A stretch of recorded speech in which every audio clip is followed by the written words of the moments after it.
Hi students, welcome to lesson number 30. Social stratification, caste, concept, characteristics and functions. Let us introduce to the subject. Social stratification refers to the division of people into layers or strata, which may be thought of as being vertically arranged above or below other layers. The arrangement of persons in a society is enormously more complex and social strata are not visible. When we talk of social stratification, we draw attention to the unequal positions occupied by individuals in society. Sometimes the term is used very broadly to refer to every kind of inequality, although it may be useful to restrict it to inequalities between groups or categories of persons with a definite or at least a recognizable identity. Let us look into the objectives. 1. To know the meaning and characteristics of social stratification. 2. To study the definition and meaning of caste system. 3. To study the characteristics of caste system. 4. To learn the theories of origin of caste. 5. To analyze the changes in caste system. Let us introduce to the meaning of social stratification. Societies are divided into hierarchical groups in a way that though various groups are considered unequal in relation to each other, but within one group members are viewed as equals. Two main criteria social stratification are caste and class, but some other recognized units of stratification are age, gender and race or ethnicity too. The process by which individuals and groups are ranked in more or less enduring hierarchy of status is known as stratification. The term stratification denotes the process or condition in which the layers or the strata of process or groups are ranked differentially, so that a one stratum contains many persons or groups of roughly the same rank. Social stratification is different from social differentiation. The term differentiation has broader application as it makes individuals and groups separate and distinct from each other for purposes of comparison. For example, within class strata, income, occupation and education provide basis for differentiation and comparison. Stratification occurs where differences are ranked hierarchically in all societies. There is social differentiation of the population on the basis of age, sex and personal characteristics. There is no society without some differentiation. Let us look into the characteristics of social stratification. The phenomena of stratification properly commands much attention from sociologists because of 5 important characteristics it exhibits. It is ancient, it is ubiquitous, socially patterned, diverse and it has far-reaching consequences. 1. The antiquity of social stratification. According to historical and archaeological records, stratification was present even in the small wandering hands that characterized society in the earliest days of man. In such primitive conditions, both age and sex in combination with physical strength have been important criteria of stratification. 2. The ubiquity of stratification. Stratification is present in non-literate societies whose traditions are largely oral and for whom the technological features of civilizations based on writing science and discovery are as yet only of tangential importance. For instance, among the Bushmen who hunt, gather their food and live in bands of 50 to 100 people, each of which is self-governing. Stratification is present though is very rudimentary forms. Hence, no strata in the ordinary sense are found. 3. The social patterning of stratification. Although differences in such factors as strength, intelligence, age and sex can be serve as basis on which positions are distinguished, such differences are by themselves sufficient to explain why some receive more power, property and prestige than others. Biological traits do not become relevant in patterns of social superiority and inferiority until they are socially recognized and given importance by being incorporated into the beliefs, attitudes and values of the human beings involved. 4. The significance of norms and sanctions. The social pattern aspect of stratification also suggests that the distribution of rewards in any community is governed by norms. That is, conventional rules, at any given moment the norms are likely to reflect the interest of those who have enough power to enforce the rules they deem best. Virtually every community conforms to such rules. 5. Inherent instability of social arrangements. If norms have stability and continuity because of the socialization process and the sanctions that ensure conformity, they are also unstable and discontinuous partly because that process and those sanctions never work perfectly. They are always uneven in their effectiveness from one family to the next and from one generation to the next. For this reason, every system of stratification is continuously changing. 6. The connection of stratification with other institutions. To say that stratification is also implies that the system of stratification is always connected with other aspects of a society. We speak of connections as institutional interdependencies or institutional interrelationships, and we mean that the existing stratification arrangements are affected by and have effects upon such their matters as politics, kinship, marriage and the family, education and so on. Let us look into the concept of caste. Caste is social phenomena found in almost all human societies, but nowhere had it taken such a well defined and rigid form as it did in India. Caste implies an element of hereditary and birth in social stratification. In India, we come across a special type of social stratification known as caste system. Though some features of caste can be found in other parts of the world, what we find in India is basically different from other forms of social stratification one finds in the world. The Hindu social organization is based on caste system, which is so rigid that one cannot change his caste. The caste system finds its origin in the Spanish word casta, meaning breed or race. Basically, caste means people belonging to the same breed, race, system or complex hereditary qualities. The Portuguese applied this term to the classes of people in India known by the name jati. The English word caste adjusted of the original term casta.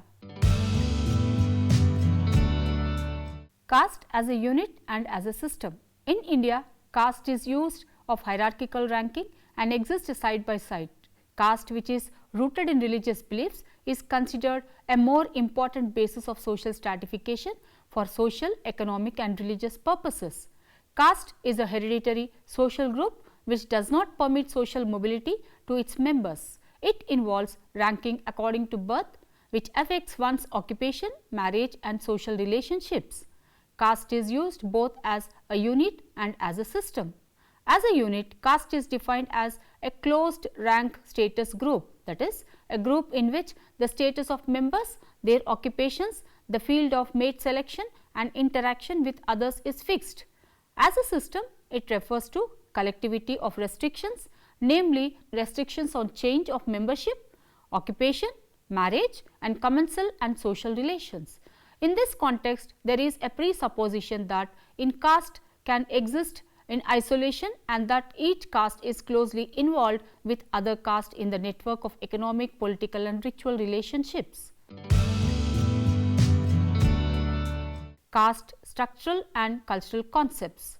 Caste is looked upon as structural as well as a cultural phenomenon.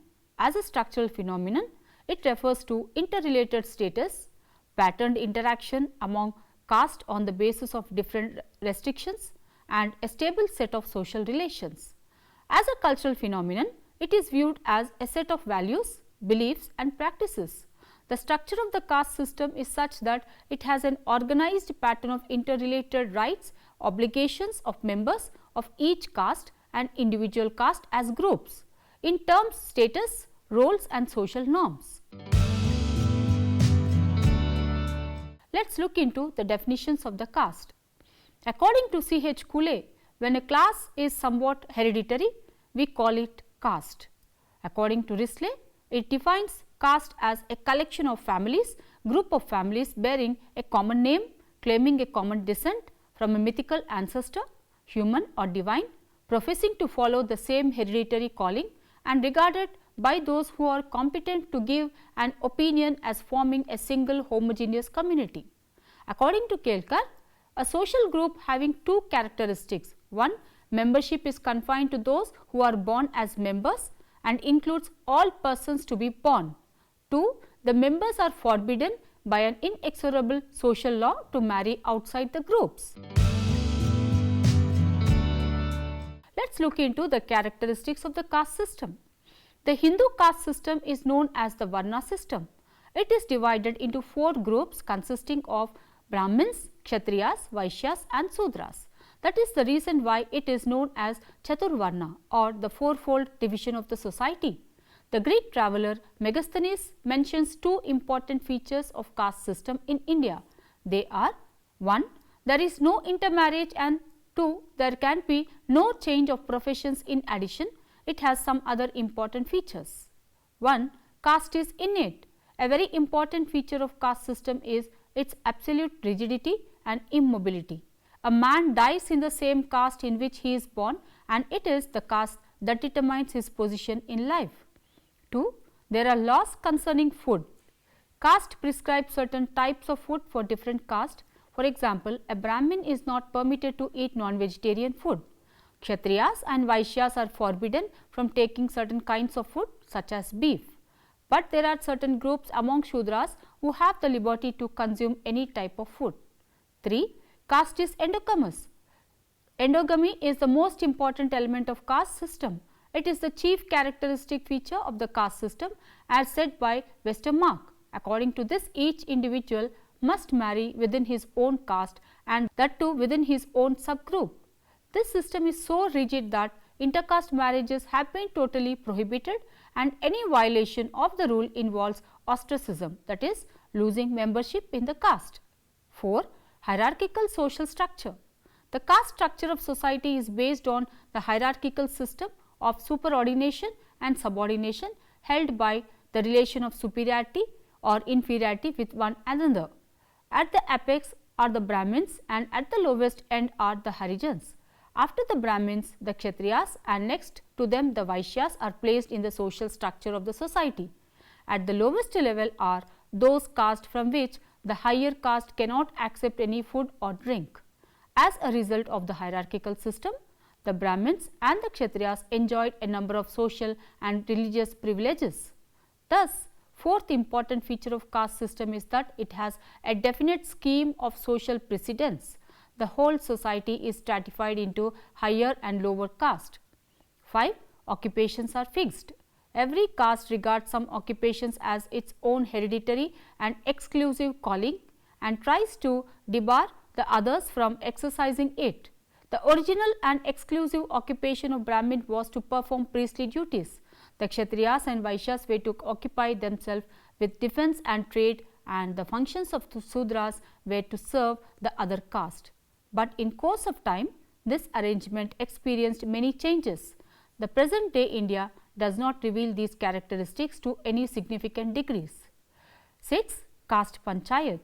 The other feature of caste system is the existence within it of an organization having authority and used to compel obedience from its members.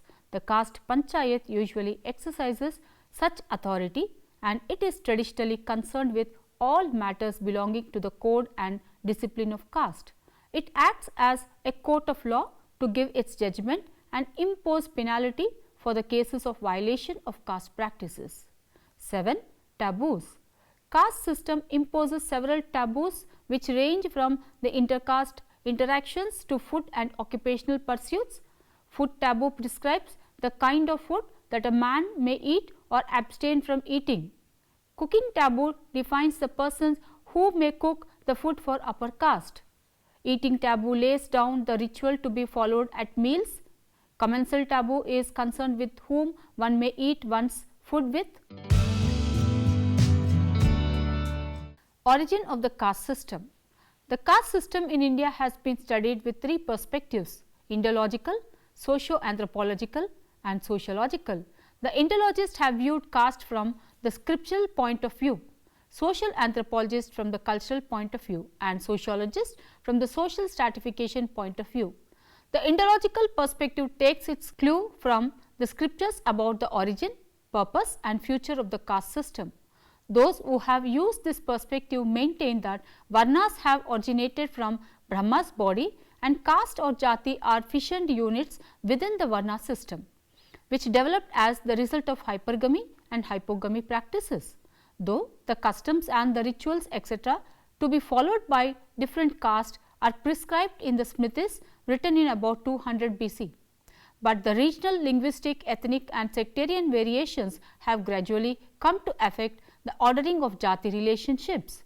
The object of the caste, origin of the caste according to the Indologist was the vision of the origin of caste. According to the Indologist was the division of labor. The rigidity in the caste system is the result of the beliefs in karma, the deeds, and dharma, duties and obligations, which means that the motive force for the caste dogmas was religious. The Indologist further maintained that since castes are divine, they will continue to exist in future. The cultural perspective of the social anthropologist, according to Hutton, Kreuber, ramifies itself in three dimensions: structural, institutional and relational. The structural view focuses its attention on the origin of the caste system, its development and the process of change in the structure. The institutional approach, John Rio, views caste system not only as a unique phenomenon found in India, but also in ancient Egypt, medieval Europe and present United States etc. The relational approach finds caste situations in army, business, factory, management, politics and so forth. The sociological perspective views caste system as a phenomenon of social inequality. Society has certain structural aspects which distributes members in different social positions. The complex nature of caste system, caste structure is evident from the fact that a meticulous research in the history and functions of the social system, we have no valid explanations of the formation and development of this unique system.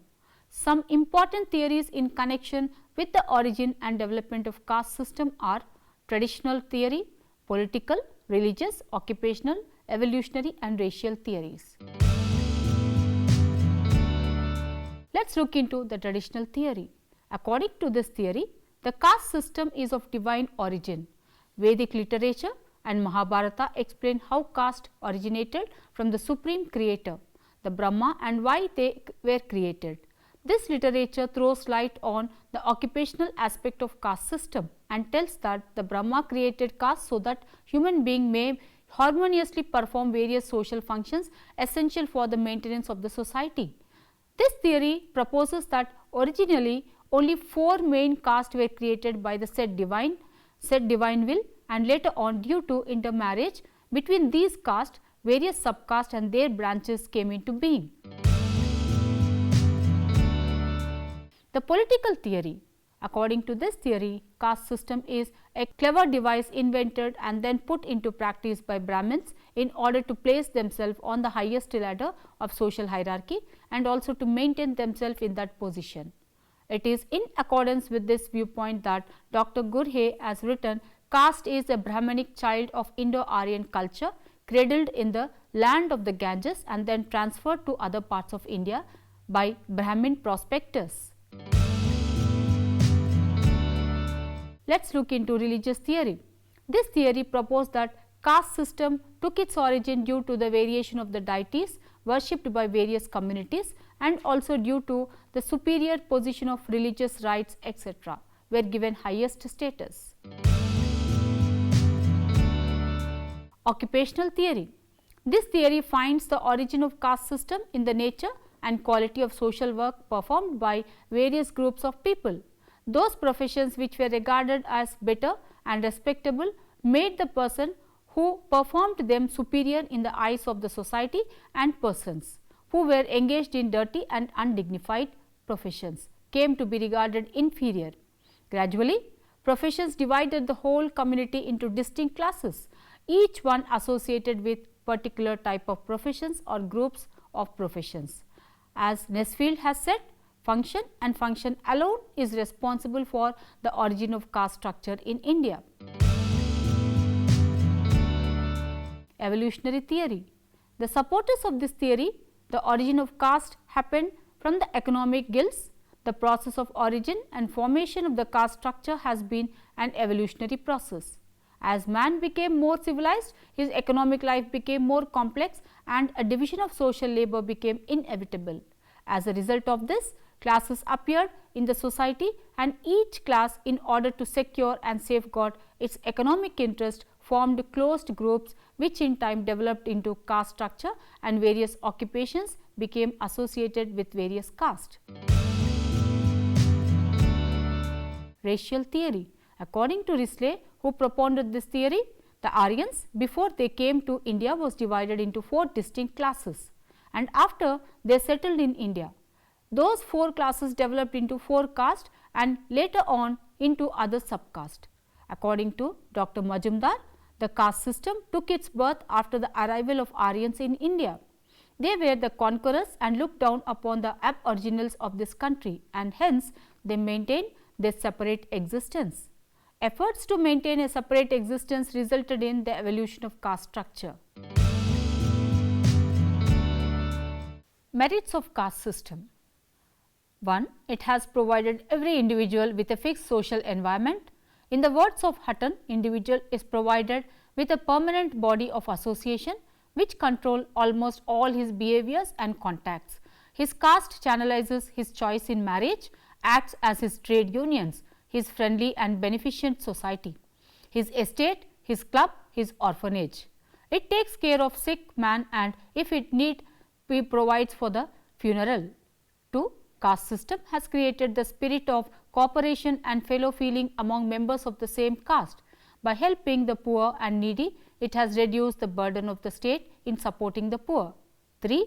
Caste system defines the economic pursuits of individual. Each caste has a fixed occupation so that the child's future is cared out for him. Ancient India had craftsmen and cultivators who were extremely skillful. 4. Racial purity is also preserved through caste system. This is done by forbidding indiscriminate intercaste marriages. The habits of cleanliness are maintained by insisting on ritual purity. 5.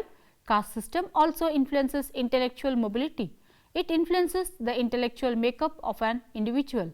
Since the caste dictates to each of its members customs to be observed in the manner of diet, ceremonies or marital alliances, his views on social and political matters are bound to be influenced by the caste customs.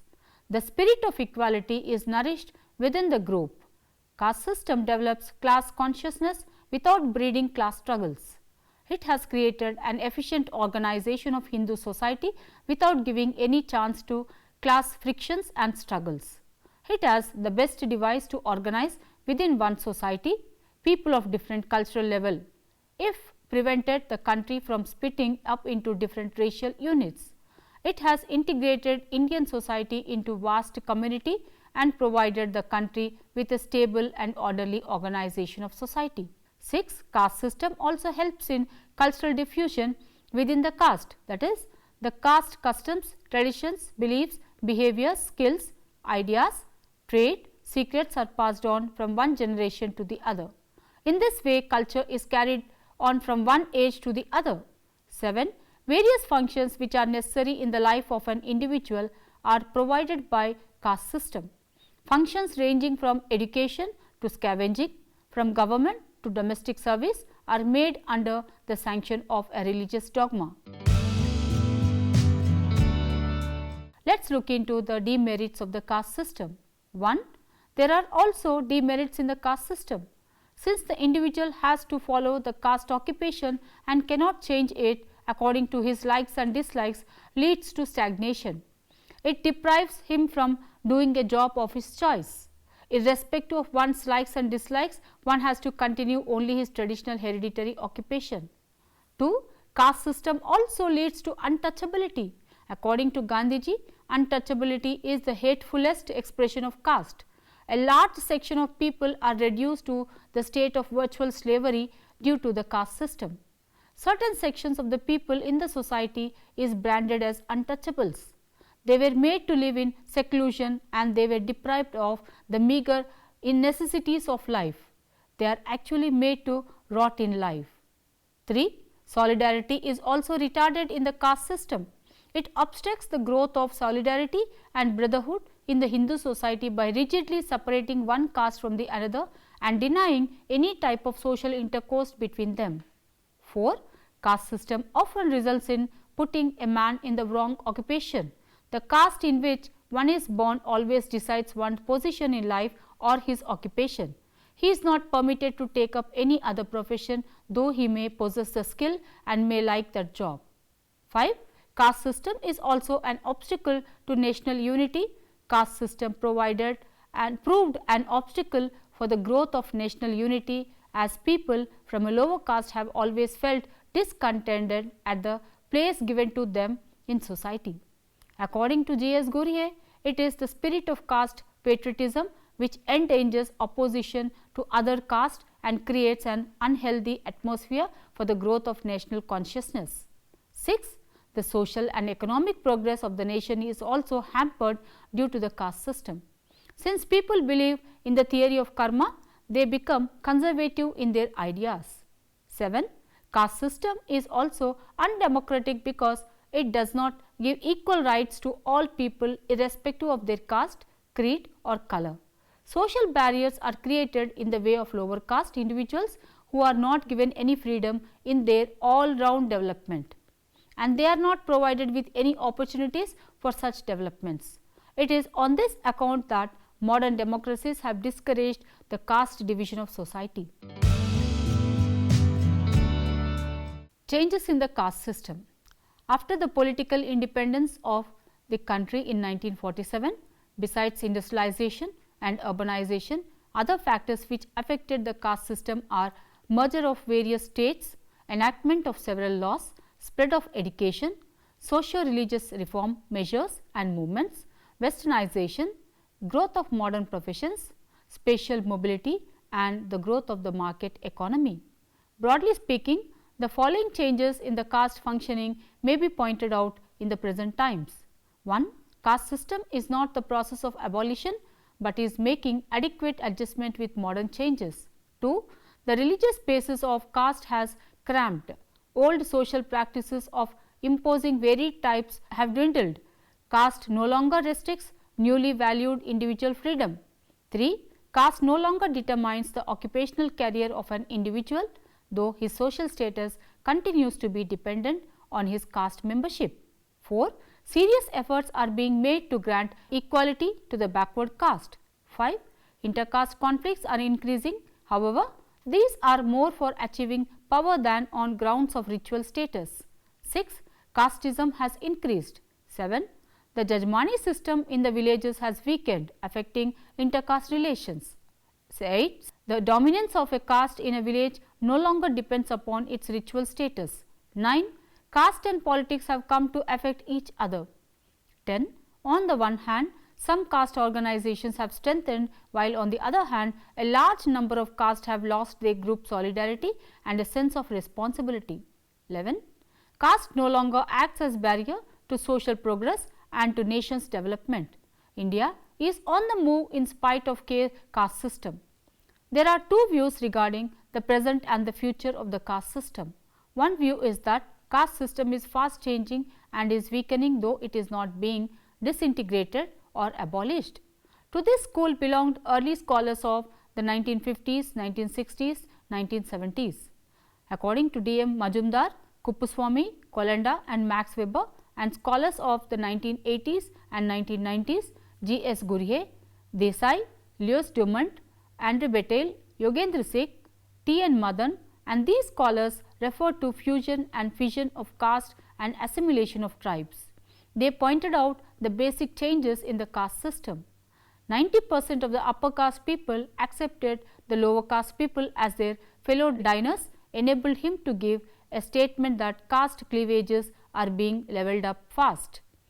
R.K. Mukherjee stated that both the economic aspect, change in occupational specialization, and the social aspect, adoption of higher caste customs, giving up polluting professions, etc., of the caste system have vastly changed. He said that change is more in urban areas where rules on civil and religious disabilities of lower caste have been lifted. Dumont, taking up the question of what is the caste system becoming nowadays, holds that contemporary literature exaggerates change. What is certain is that the caste system as an overall framework has not changed. The only change that seems to have taken place is that the traditional interdependence of caste has been replaced by a universe of impenetrable blocks, self-sufficient and in competition with one another. He calls this the substantialization of caste. Let us look into the future of caste system in India.